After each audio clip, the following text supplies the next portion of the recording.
Is there a laundrette in Macclesfield? There's a laundry in the top lot.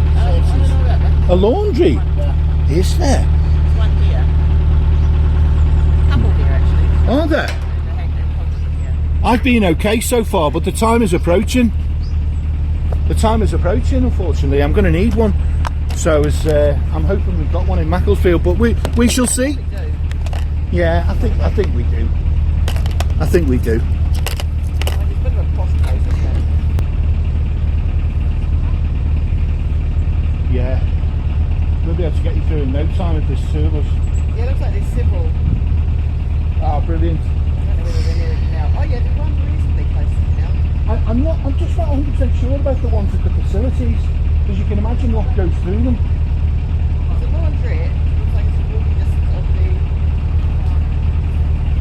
Because you'll probably die. You'll probably have to pay for the washer at the facilities anyway. Yeah. It's not going to be free. Oh no. So why not go and get a clean one? Yeah. Do you know what I mean?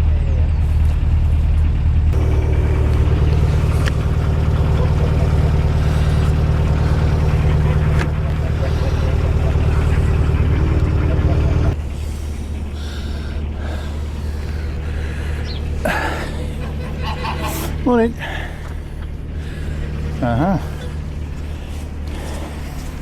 I have an audience. You certainly do. Yeah. Their expectations are going to be dashed, I'm afraid. Not this morning.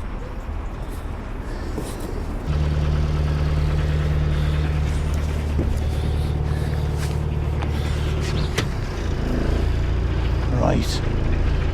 We are off. Oh.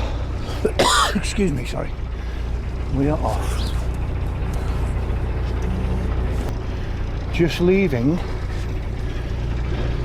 I'm going to get some footage. Wrong time to get it really.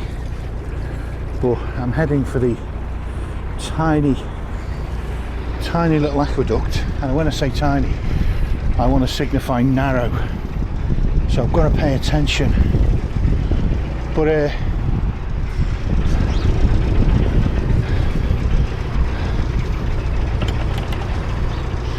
yeah, so the tiny little aqueduct at Congleton. It will have a name, this basin. I just can't remember seeing it on maps or anywhere really. Near the wharf in Hub. So I'm through the, well I'm not through, but I'm into the aqueduct, so that's good. Final farewell look. And here's the aqueduct just going over the road.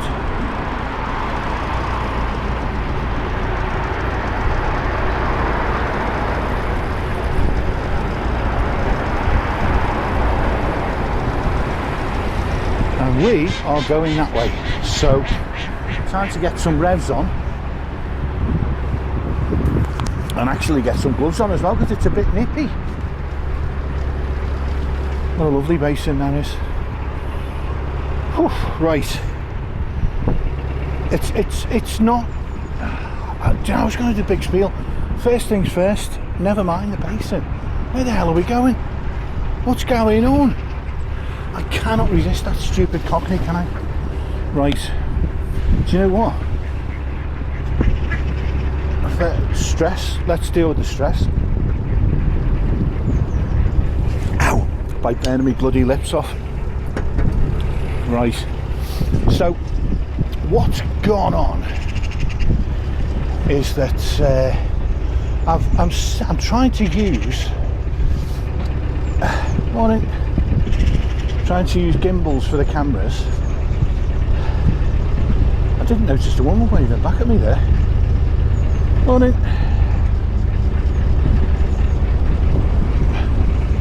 The guy did, so that's good. Anyway, where was I? Right. I'm go politely slow, and I would have thought a bow would have, in recognition of my politeness, would have been the least they could have done, but not so. So disappointing, but you know, I'll live. It's a little boat. I can't do it because hands, gloves, cameras, I can't. But there's a little boat just face down on the bank here, unstolen, unvandalised. But it is that kind of a place. It isn't, you don't see ne'er-do-wells hanging about much. It's certainly where I've been in Congleton, this end. Town is off to my right, down the hill. Morning.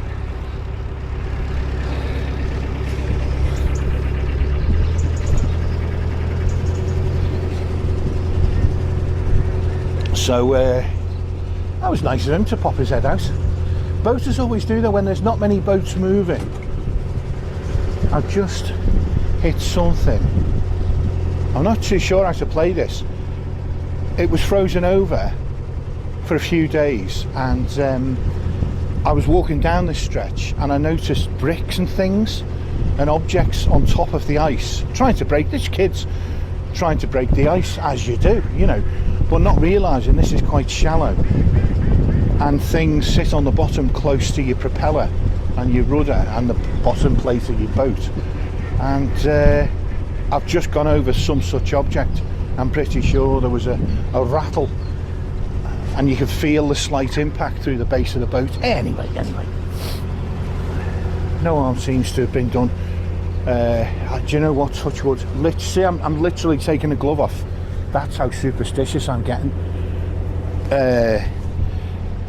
because you just don't want hassle of that type. I mean, you don't want hassle of any type really, but you don't want hassle of broken things, the boat being broken. Not in winter, you know, I mean, it's bad enough in summer, but in winter things getting broken has got a whole, you know, sinister aspect to it. Of how do I keep warm? Is it the electrics? Have I got light? It's just,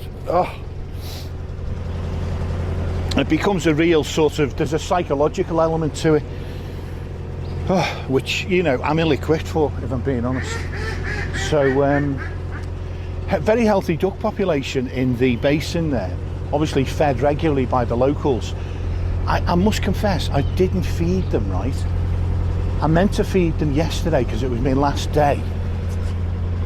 But what happens is, if you've got a massive duck population, that's what that noise happens. But it happens in the middle of the night as well.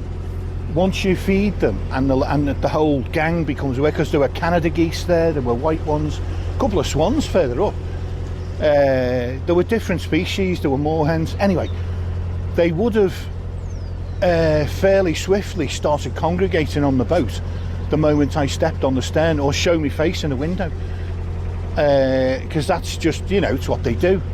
They associate you with food, and it's not that I mind feeding them, but in one or two places they'll start squawking outside your window fairly late on, and it's a little bit disruptive. So when there's a massive gang of ducks, I tend not to feed them until the day I leave, so it doesn't become a habit thing for them.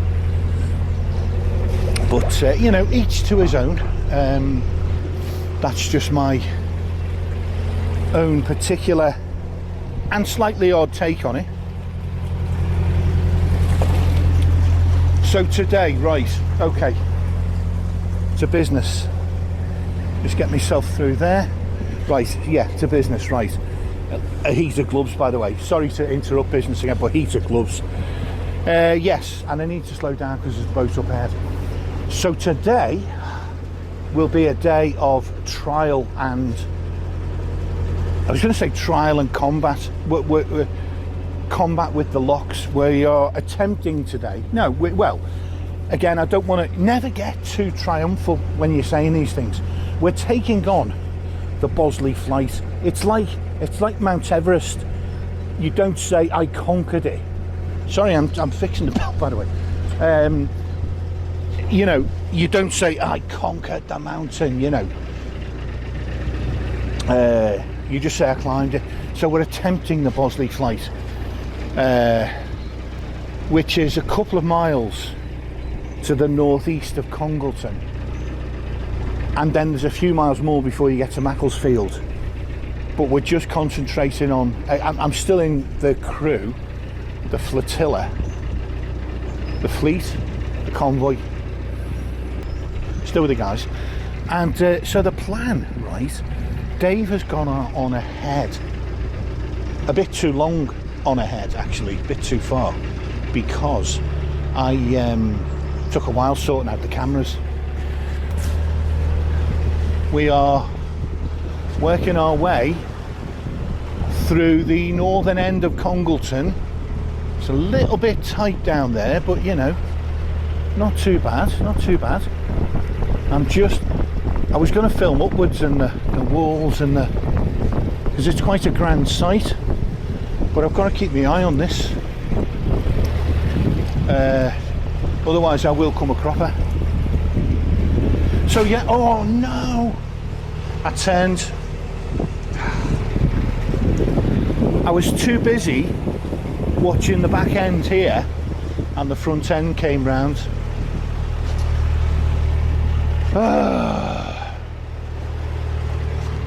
Disappointing, but predictable.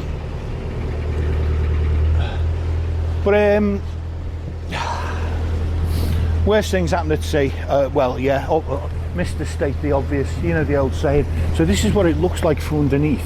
This is a busy main road that runs through Congleton. And to my right up there is the station. Is it there? Yeah, I think it's there. Up those little steps, get to the station. And as you can see, there's more housing up here,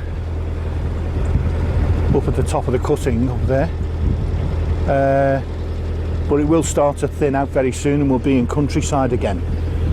Pretty much till we get to Macclesfield, I think. So, yeah, we're taking on the Bosley flight. And we have a difference of opinion amongst the fleet as to the best way to manage it. Now, it's far too boring to explain, so obviously I'm going to try and explain it. You know the way this works, you know what I mean? So, sorry, I think I got a little bit of cold when everything was in a little bit of a hurry this morning.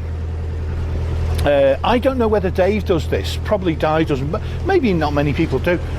But if you're going to be out cruising on the boat for say 4 hours, I will still bank the fire up in the morning, or you know, empty the ash, do the thing, prepare the fire in the normal way, fresh coal, let it heat up, get the air through, then tone it down, you know, the usual thing you do. If you know, you know. So I do all that when I'm going to be out cruising in the winter, when it's you know, not much above zero, because it's much nicer when you finish your cruise to just step in and it be all warm inside. It's a bit dispiriting when you finish and you're muddy and you're wet, usually you're cold and all those things, and then have to build a fire. But it is a bit wasteful, I can't lie about that. So I feel like we're on 1300 RPM almost. I'm going to up it a little bit. Dave is out of sight.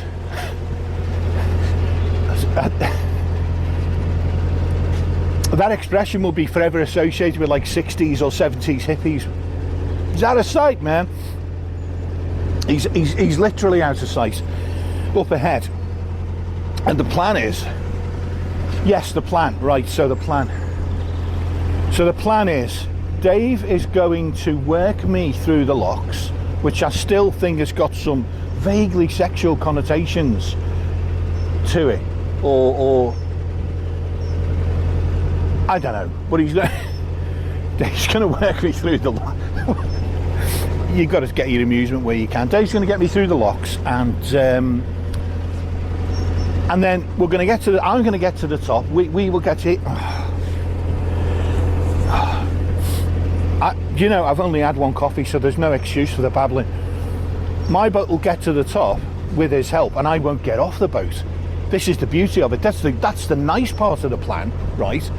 The nasty part of the plan is that then I'll park the boat up and I will walk back down and get Dave's boat through. So I'll work all the locks and he'll stay on his boat. But that's an easier way of doing the locks than still doing them individually, where you're climbing up lock ladders. And I don't enjoy it too much, because your boat is kind of on the end of a rope that's dangling up to the side of the lock, and it feels like it's a bit fragile. It can move around, it can bump into things. You know, there's always that element of uncertainty, and so you tend to do the lock a little bit slower, you fill it more slowly, blah blah blah, you know, a bit more cautious.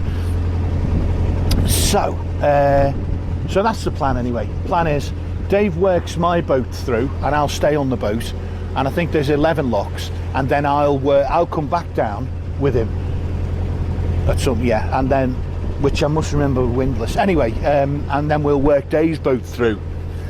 And in the morning, at some time tomorrow, I think Di's working tomorrow, she works on the boat, she'll get like an hour or an hour and a half off. She'll do this little jaunt to the locks, and then I think on Sunday, I don't know, at some point after that, we'll help her through the locks. So she'll have 2 lock helpers. Ow! Well, it's good. It's good that the coffee is hot. So the thermo cup, right? Downside, because coffee takes like an hour to cool down in a thermo cup, on intermittent use, you know, the odd sip, because it does that, what that also means is it takes a longer to cool down to being drinkable, the initial drinkability.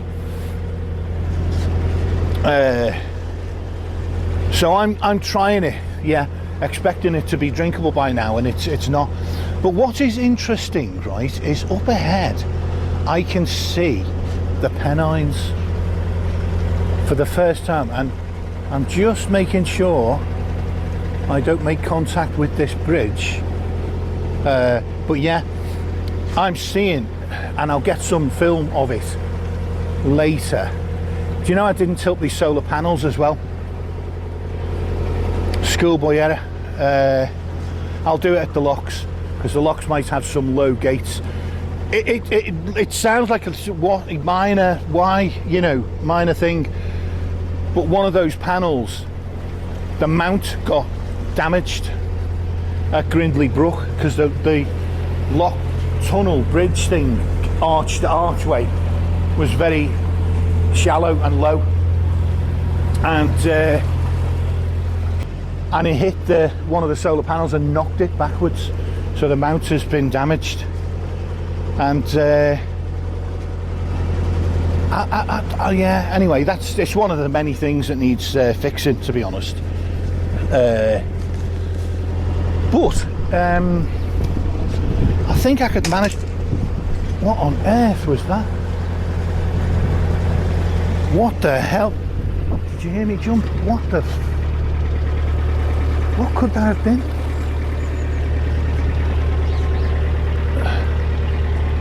That was, I won't lie, that was a bit startling. It was quite loud, and it sounded metallic. Loud and metallic, but not from under the water, because there's a dullness to it.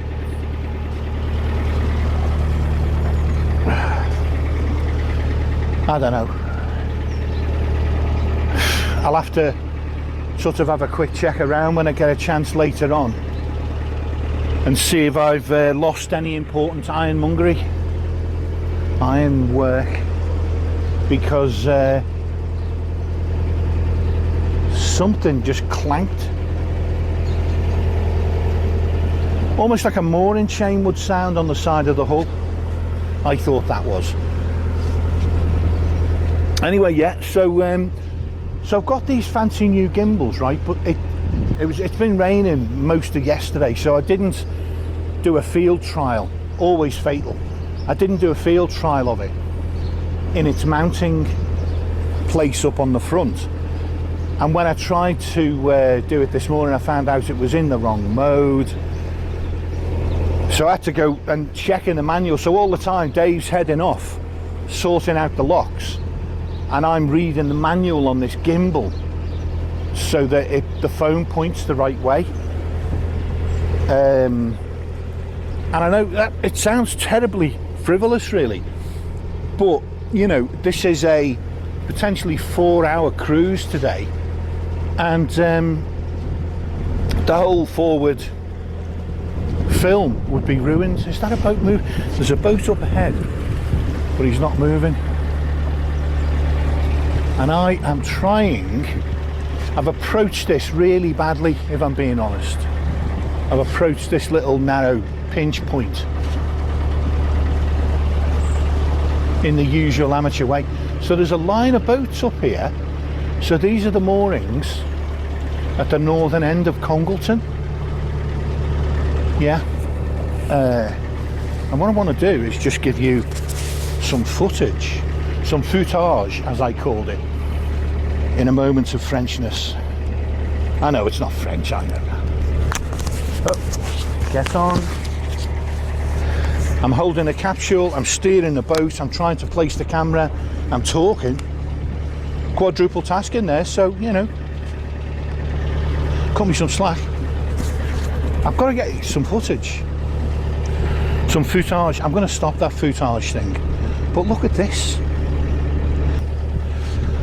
Look at that. Absolutely stunning.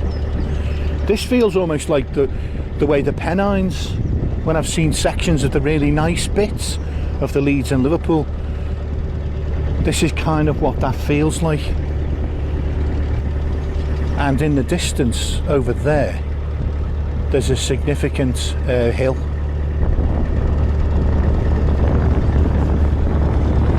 And on this side, obviously,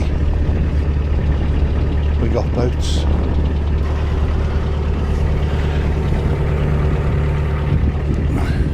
So this is a bit experimental, but what you're seeing now is a side view. I've spun the gimbal round so the camera's facing sideways. I mean, I know that bit's obvious. And I'm just seeing, I'm going to check what the footage is like later on. Sorry for the silence, I'm just approaching a mini aqueduct thing. I want to make sure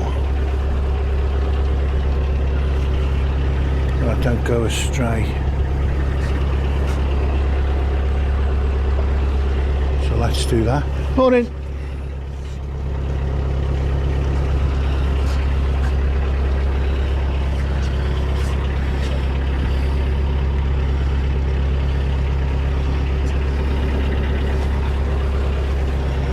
Right, and actually I'm still in bloody tick over from passing those boats, so let's put the hammer down a bit here. The problem I've got really is not just that Dave's 10 minutes ahead. Now what Dave's going to do, right, because the canal is so quiet at this time of year, not many boats moving in that, what Dave's going to do is he's going to get the first lock ready. So by the time I get there, it'll be open and I'll sail straight in. Right, great idea, you're thinking, and I agree. But Dave's boat is, I think, faster than mine. And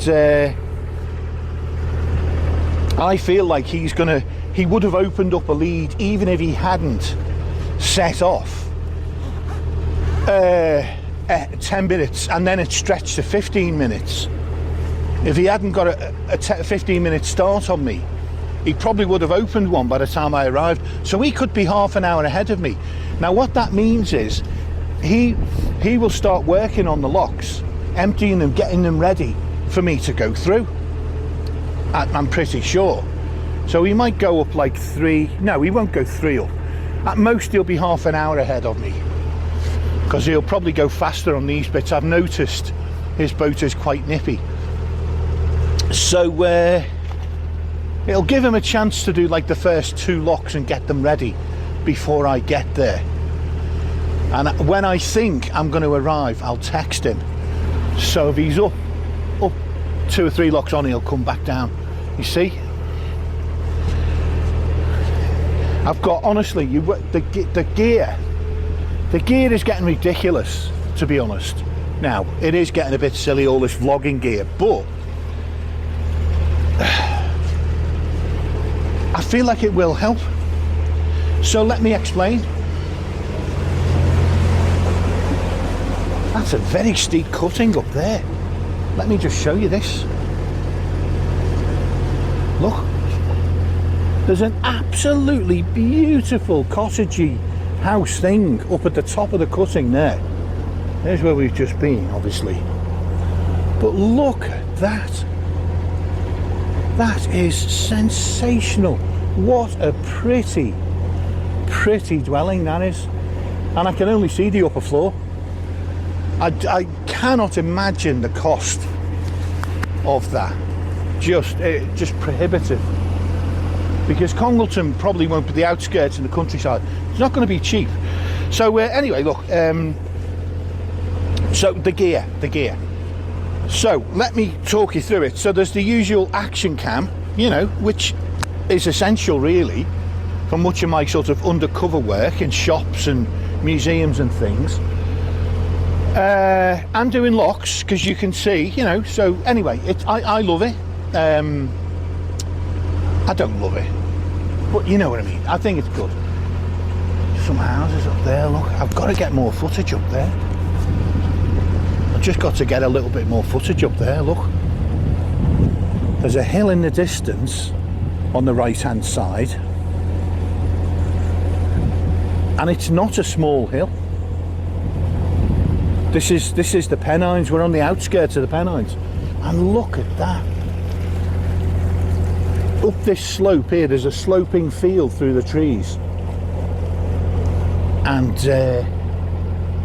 just on a day like today, I mean, those places will be beautiful in summer, you know, there's no doubt about that. They look sensational in the summer, but seeing them on a winter's day like this, they're very striking. They're so lovely. Anyway, the gear. So we got the action cam, right? Great. What we've also got, right, is this little thing here.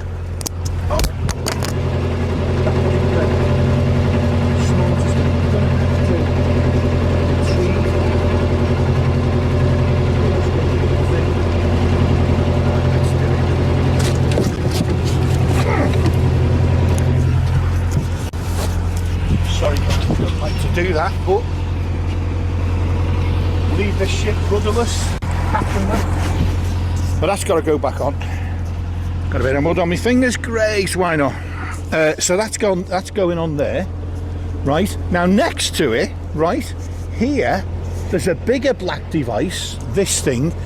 Now that is an acquisition just yesterday, and that's because I noticed on about 2 or 3 videos, ones that you will have seen before this one gets published, you'll have seen the problem.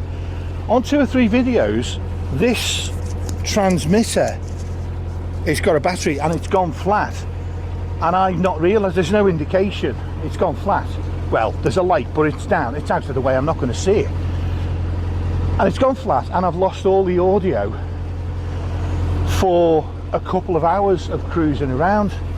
Now, it's heartbreaking from the point of, you know, I've been blathering for England, and there are some things, I mean, most of it's nonsense, obviously, you know. I'm not even going to try and deny that, but there are some interesting features I point out, which I want to remember when I look back. Anyway, it's just annoying. I need the audio. So, in order to avoid losing audio in the future, I've now got this long, I can't take it off because it needs 2 hands to fit it on. It's got a very tight clip on it. It's on my collar. That will record for about 8 or 9 hours solid. So if I lose any audio at any point, I'll have an audio track of at least the things I was saying for the whole of the cruise, in theory. Again, first time trial for this as well. So it's a first time trial for the front gimbal. It's the first time for the back one as well. I've tried it out a couple of times, one of the gimbals, the forward looking one, but it's just so boring to tell you, but kind of I feel like I've got to. I am compelled. Yeah, I got a gimbal for the front and I decided to put it on the back for reasons that genuinely are too dull to explain. So now I've got a gimbal at either end. I've got a gimbal at either end. That's getting quite drinkable there. Yeah, sorry, where was I? I've got a gimbal at either end of the boat. One of them I've tried, the other one isn't it? Oh, hello. It's follow me. Right, okay, this will demonstrate an interesting thing. I've just made a symbol with my finger, right? This, you won't believe this.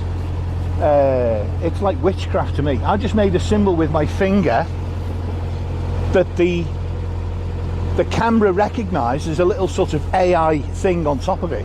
It recognised as a gesture to say, follow me, track me. So watch, if I move sideways, the camera follows me. Now, I'm not a fan of that for standing here, because, I mean, that's it. You don't need it, it's overkill. But I feel like it will come in handy at certain situations, perhaps. Working locks or ropes, I don't know, there might, you know, there'll be some. So I'm glad it's there, but my worry now is how do I stop it? Because it absolutely will not stop. Let's see if I can do it. Okay, the gesture is you raise your palm flat out and upright towards the camera, and it should stop tracking you. So I'm going to do it. It stopped. Oh my god, it actually bloody worked.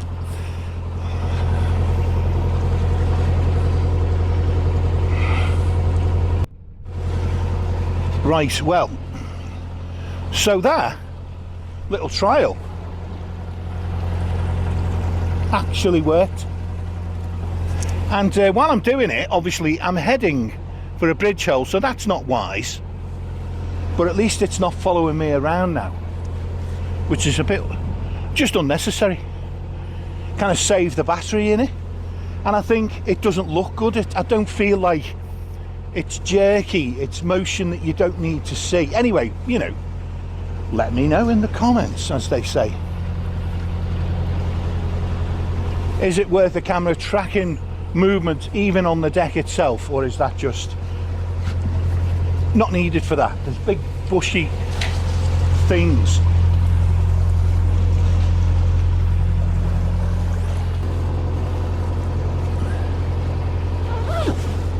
Right, so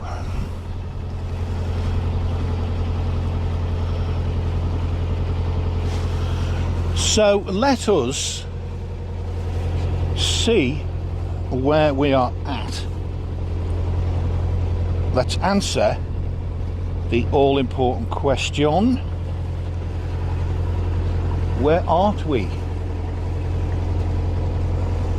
Do you know we're nowhere is the answer. We've not done much. We've done a mile as the crow flies, but with a big loop we've done at most a mile and a half. So still to go. Bloody hell, it's a fair way actually. We still got, this is looking like 2 miles, but that's as the crow flies. There's a giant, I'm looking at the map, there's a giant loop, so it could be as much as 3 miles. So it's still a good hour to go before we get to the locks. And the reason I'm I want to know when I'm going to arrive so I can send Dave a text, you know, with an estimated time of arrival. So if he's off wandering or doing locks up top, he's as keen as mustard, Dave. And what he'll do, if he feels he's got enough of a time gap before I arrive, he'll press on and start working on other locks up ahead. So I can just give him a heads up in advance just before I arrive, and just give him time to come down and you know, yeah, get back to the first lock. I feel like ordinary gloves will do, so I'm going to save the battery in the electric ones. It's warmed up a lot. It has warmed up a lot in recent days.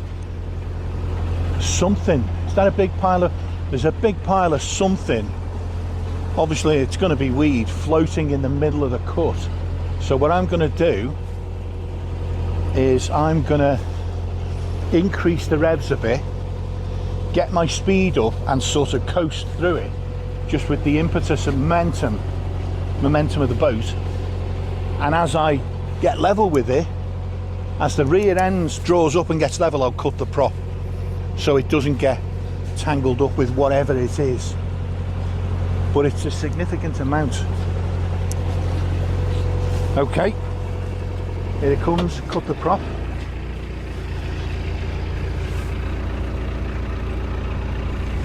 Looks like we're good.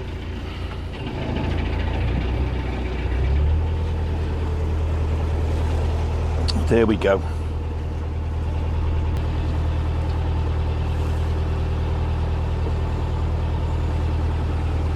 I can imagine this would be very busy in the summer, this canal.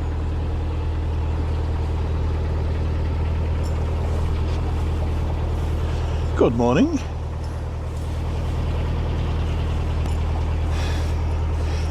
Good morning. Oh, hello there. He's keen. You excited, aren't you, fella?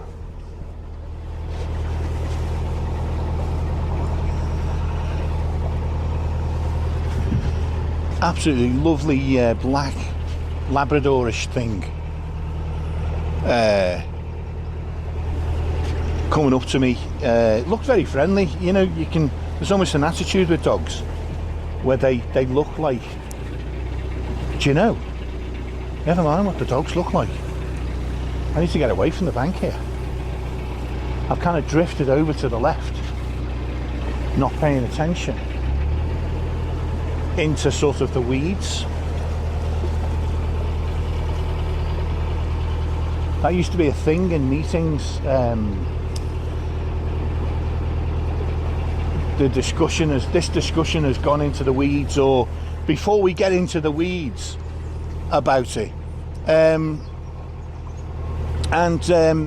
You know, it was seen as a negative thing. Getting into the weeds was seen as a negative thing.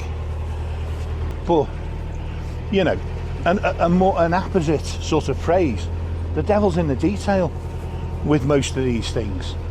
And I don't even know why I'm saying all this. It wasn't even, do you know what, it wasn't remotely interesting when I first thought of mentioning it, and it's getting more boring as I'm going on. So I think we can just I'm getting into the weeds, to be honest, about getting into the weeds, and I feel like that's too much even for me. So I think I'll proceed. I've clearly got nothing of any interest to say. I'll proceed in silence. Get a podcast on.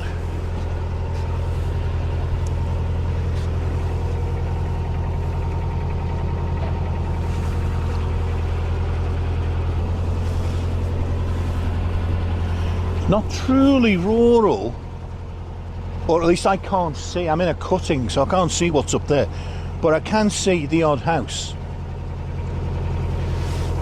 So we're not in, you know, not farmhouses, actual houses. So we're not in a rural setting just yet. But yeah, we've only come a mile and a half, maybe 2 out of Congleton, so that's understandable. There are little settlements, mini villagey things straggling along the main road.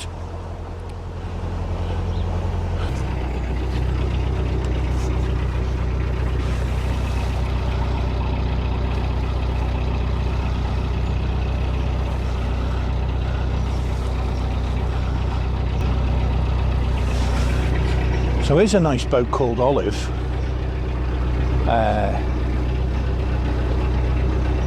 No solar panels though. Who else has got a boat called Olive? Is it the Taylors? I think it's the Taylors, the Liverpools.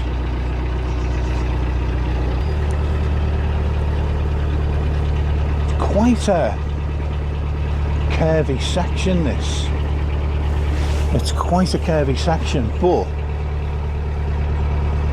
I sort of expect that because we're in this sort of foothill type region, foothills of the Pennines. It's more important, it's necessary, sorry, for the canal to follow lines of hills, and to do that it needs to wind and curve around more than it does on the flatter plains. And I noticed it starting a few miles back. I remarked upon it in my previous vlog, you may remember.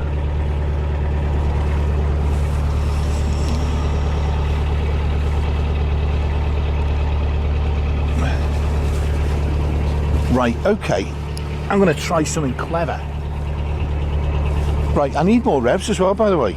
I'm up to like 1,000 revs, that's just ain't going to get me nowhere.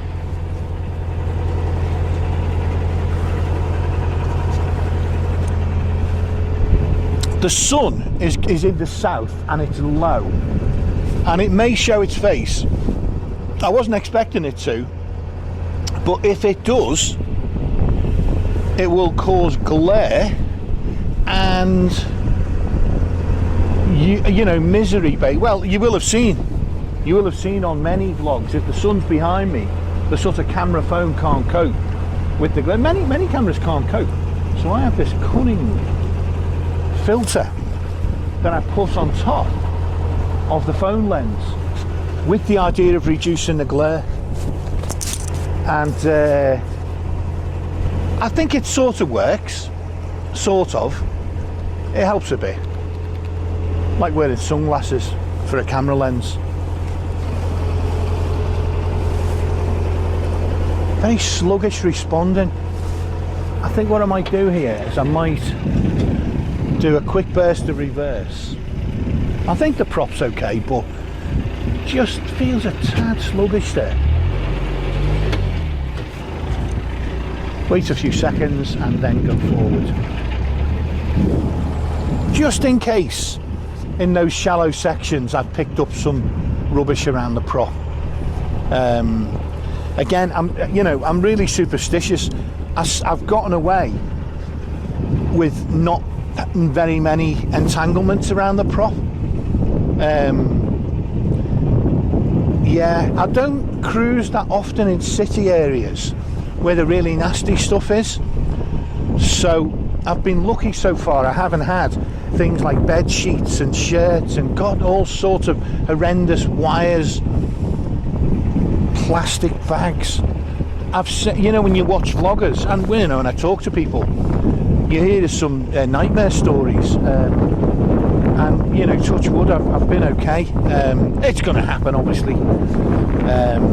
It's going to happen, but it's at least one area, again, touching wood, where I seem to be quite fortunate compared to many boaters. Again, for some reason I find myself doing not much over 1,000 RPM. And it's been ages since we passed a boat, so I don't know why that is. Let's go to 13. This boat goes up to 13. Yeah, so the thermocup, brilliant thing. Gotta say, impressed. It's a bit dribbly. It's a bit, and I know, you know, for me to accuse something else of being dribbly is a bit rich, but the drinking aperture there is down there, yeah, and that allows the air, this up and down lid closes it. And also, why am I saying this? You couldn't care less, you could not care less about the workings of a thermocup. How can I imagine you are as invested in this device, in this utensil, this creation? You just don't care, and I don't blame you. I think I'm struggling for interesting things to say today. And I know you, the obvious riposte is, what do you mean today? You know, today, like you're not doing that all the time. But I am. I'm struggling to think of things to say. It's just a beautiful area. Not such a fantastic day. Look, it's not raining, you know. It will be later on, apparently. It's not raining, so listen.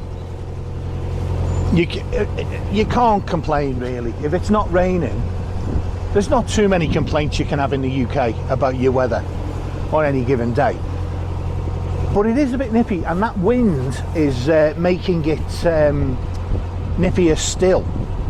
Now, I'm okay. This isn't like, as I say, that last winter in Wales, where it was -8 or 7 setting off in the morning. This is about +3. I'm not seeing frosty grass, it's thawed. So we're about +3, +4. The wind is biting a little bit, and at some point I may have to consider some extra shirt. Yes, I will. And do you know why I will, right? Is because I'm not working my way through the locks. My first pass through the Bosley flight will be with Dave's assistance, so I will stay on the boat.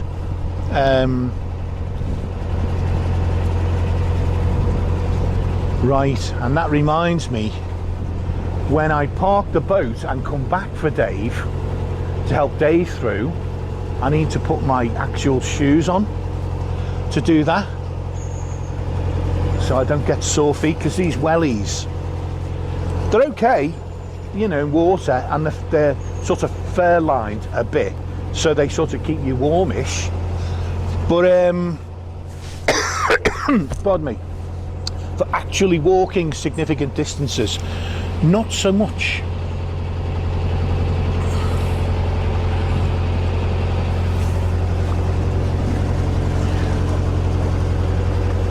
In the distance, and it's hard to say with hills from where I am, and the camera is very deceptive anyway in terms of distance.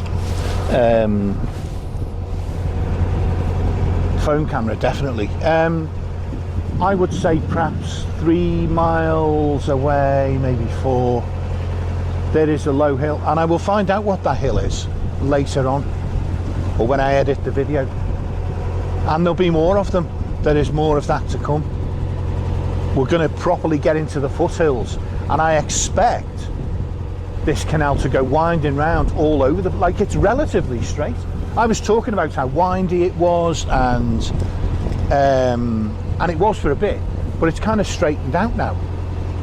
There's a more or less straight section ahead there for at least half a mile. So yeah,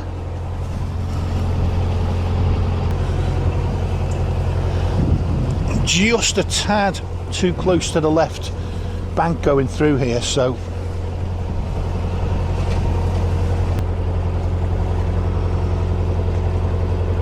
hello.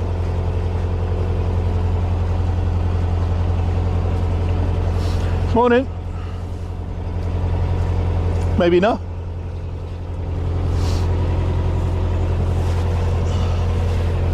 Well, that was a strange one. He didn't look when he approached like a grumpy bugger, but he literally made no response. He just looked away. Very rarely happens that. I mean, I don't care.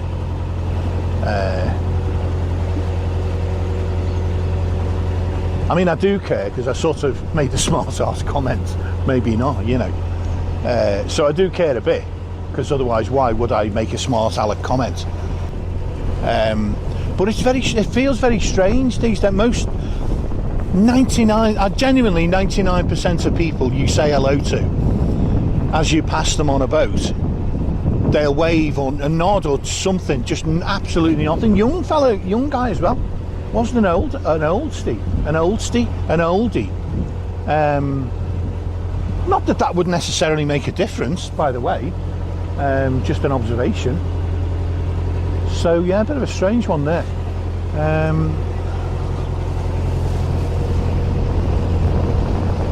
The trouble is, you don't know what you're up against. You don't know what type of individual is coming your way. I'm just watching this bridge hole ahead. It looks quite narrow, so I'm going to have to watch my step a little bit here. I can't decide whether it's going to rain this afternoon, as it's sort of threatened in the weather forecast, or it's going to get sunny, because the sun is definitely showing itself. My main concern was that when the time comes for me to work Dave through those locks, my sort of concern was that it wasn't raining, you know, because that's, I say main concern, like total first world problem, obviously, but you know, let's be honest, the amateur boater, isn't it? We thrive on first world problems. So anyway, yeah, bit of an odd one. That very seldom happens that someone completely ignores you. Usually, even the worst ones usually are like a curt nod, you know, as if they don't really want to acknowledge, but they will. But literally nothing.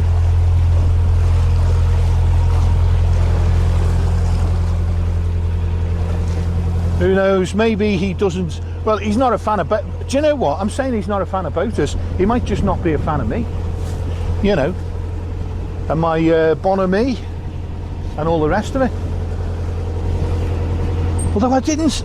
It would have been hard for him to make a firm decision whether I was a pillock or antisocial or whatever he may have thought, based on me just approaching, because I didn't say anything. Anyway.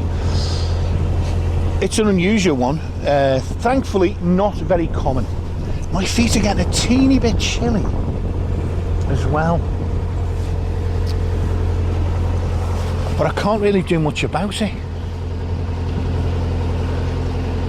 Just going to get some side action here.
Hello. Morning. That's a beautiful dog. Absolutely lovely. Yeah. Oh yeah. It's not. I'm not famous or anything. Don't worry. But yeah, I film my little travels. Yeah, yeah. The amateur boater. Nobody watches.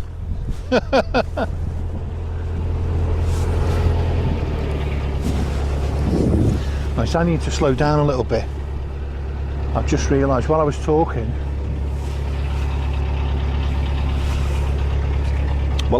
to that gentleman, I wasn't slowing down on my approach to this boat,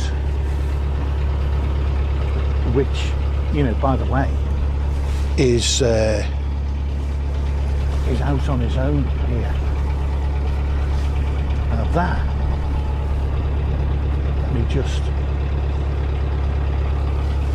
that is what I call an isolated boater. Because the nearest thing is a farm, and I can't see one. Some farm buildings about perhaps 3/4 of a mile in that direction. But that is that's an isolated mooring there. There's plenty of Armco. I mean, it's not a problem to moor here. In the summer you probably get a few. It's one of those, isn't it? But yeah, if you had plenty of shopping, you know, got yourself sort of ready, prepped as it were, not like a prepper, but you know, just prepped, you'd be great here for like a week potentially, well, for 2 weeks if you wanted to, you know, if the fancy took you for a couple of weeks. But you need to look at the map. How close are the stations? How close are the shops? The thing about it, right, is you don't necessarily need shops. You can exist for a couple of weeks. Generally a water tank will run out depending how much you use it. You know, if you're heading for a spot that you know is kind of middle of nowhere, what you can do is obviously reduce your water usage. Now that has got a kind of an unpleasant ring to it, hasn't it? That doesn't bring many very positive, you know, pleasant images to mind, reducing water usage. And in the summer, yeah, it's kind of as bad as it probably, the thoughts that brings to mind. It's not very good. You don't want to do it. But now and again, you know, there are people who want to be on their own for a fortnight, largely on their own, and they will do that. And to be fair, it's not as bad as probably I'm making it sound. You know, you can still get a very short shower every other day, perhaps. It all depends, and you can sort of sponge yourself down fairly well, and do things. That doesn't sound very nice, does it? I'm making it sound awful. It's not as awful as it sounds. In the summer, it's a bit awful, because on those heat wave days, you know, as soon as you step out of the shower, you start sweating again. It's very difficult. There's a giant sort of a viaduct over on my left, where there's the trains, that main line I mentioned, that's going through.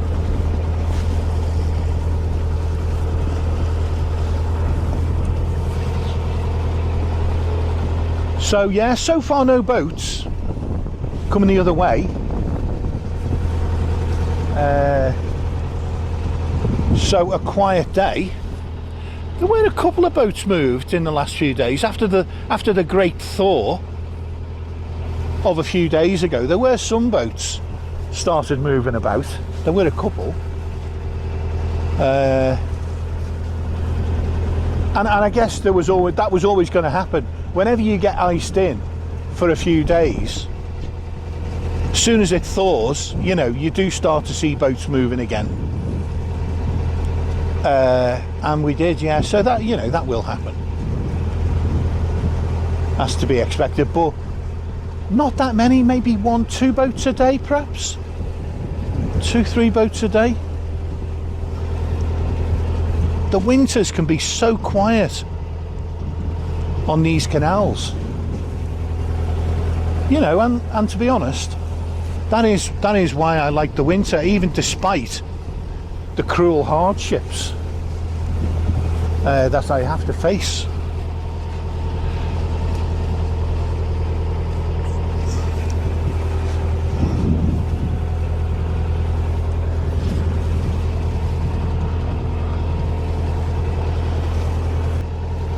I'm seeing hills on both sides of the boat now. There's hills ahead.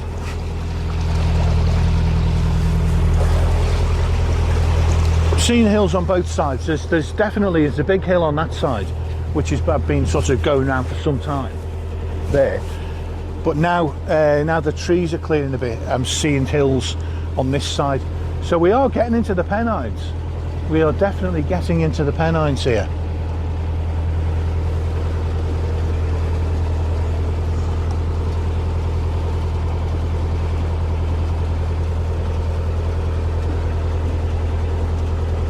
And I'm going to take the revs off in a moment because there's a boat. We're approaching a boat. Boat up ahead.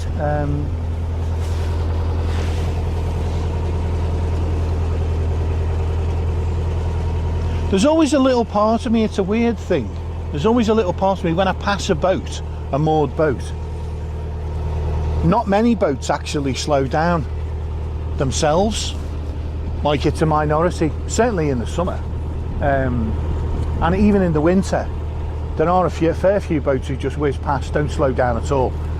And I sort of get it, you know, you get shorter cruising hours in the winter, you've not got as much daylight, so you kind of got to press on a little bit. You know, but, so I'm not, you know, I'm not calling them out or any, you know, any of that, but it does occur to me as I go past these boats and I slow down myself. I wonder if they're the type who whiz past, because 50% of them do.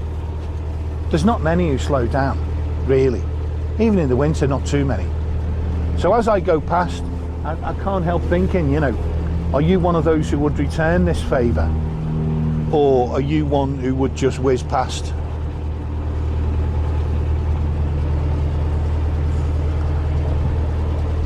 And you never know. Unless you keep a register of naughty boats, which I've heard someone say they do.